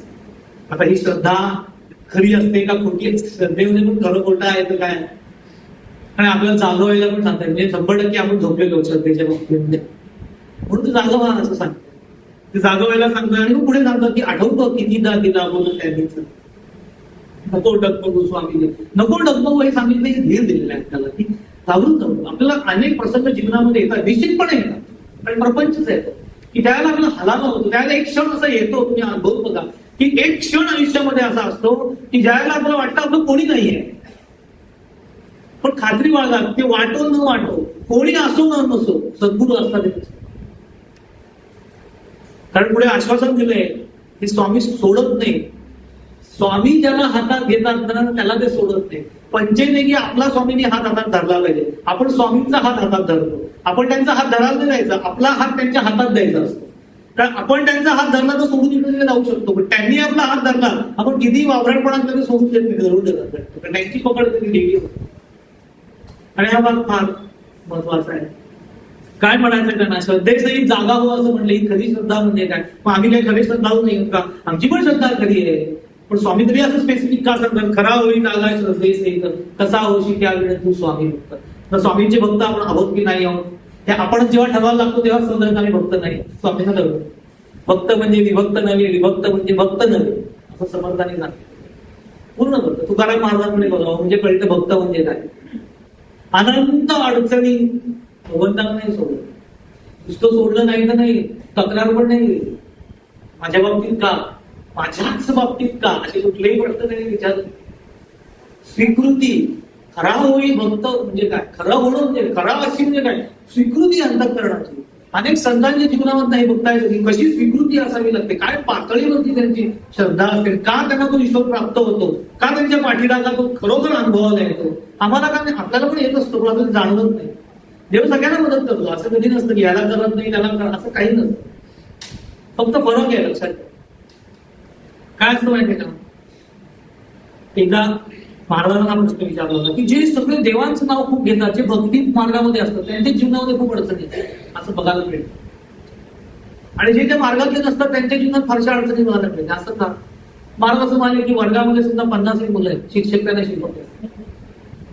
त्यातले मोजके 10-12 विद्यार्थी असे आहेत की त्यांचं पूर्ण शिक्षकांकडे लक्ष आहे शिकवण्याकडे, आणि ते विशेष प्रगती करू शकतात असं शिक्षकांना खात्री आहे. बाकीचे सगळे उन्हाळच आहेत, त्यांचं काही लक्षच नाही, त्यांना ना शिक्षणात रस आहे ना शिक्षकांमध्ये रस आहे. मग काय काय वेळेला शिक्षकांना वर्गाच्या बाहेर पण काढतो, तू चालतो वर्गाच्या बाहेर, तुझ्यामुळे इतरांना डिस्टर्ब नको. काय काय विद्यार्थी असतात ते असं शिक्षकांना सांगितलं की आनंदाने बाहेर काढतात. आमचा पण तोच इतिहास आहे. तिथे आनंदाने बाहेर काढतात, शिक्षक कधी बाहेर काढतात त्याची वाईट बघत असतात. काय काय विद्यार्थी सिन्सिअर असतात, ते शिक्षकांकडे लक्ष देतात. जे विद्यार्थी सिन्सिअर आहेत, शिक्षकांना कळलं की हा विद्यार्थी सिन्सिअर आहे, तर त्याच्यावर जास्त लक्ष देतात. आणि त्यांना माहिती असते याची कॅपॅसिटी खूप पुढे मोठं होण्याची आहे, म्हणून त्याच्या चुका झाल्या की ते लगेच दाखवून देतात. आणि त्या शिक्षका करतात पुन्हा हे चुकू नको. तसं देवाकडे जाणारी जी व्यक्ती असते त्याला कळतं हा माझ्याकडे येतोय, पण देवाकडे आपण प्युरिटी जायला लागतं, जराही इम्प्युरिटी चालत नाही. म्हणून देवाकडे जाणाऱ्या व्यक्तीच्या आपल्या अडचणी दिसून येतात, त्याचं कारण ती इम्प्युरिटी भगवंत घालून देतो. आणि तिथेच भक्तीचा कस लागतो. त्याला धरून ते म्हणतात खरा होईल झाला सहित कसा होशी त्यावेळेला तू स्वामी होत. काय स्वामींना म्हणायचं आहे उद्याच्या प्रवचनामध्ये, हरे कुंडली कवरे हरी विठ्ठल श्री ज्ञानदेव तुकाराम पंढरीनाथ महाराज की जय, सब संतान की जय. जय जय रघुवीर समर्थ.